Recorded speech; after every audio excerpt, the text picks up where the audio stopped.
Paukštis yra ramus, tupėdamas ant šakos.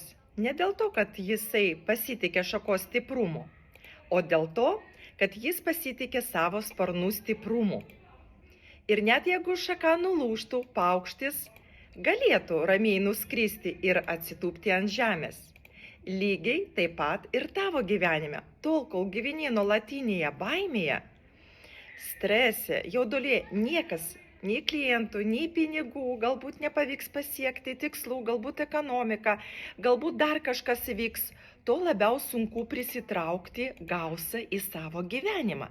Bet kai tu pradedi pasitikėti savimi ir savo jėgomis, kad viskas sugebė, tu gali uždirbti pakankamai, tu pasieksi savo tikslus, realizuosi visas savo svajonės, nesvarbu, kas be įvyktų, tada tu atsipalaiduoji ir pradedi pritraukti tą gausą į savo gyvenimą.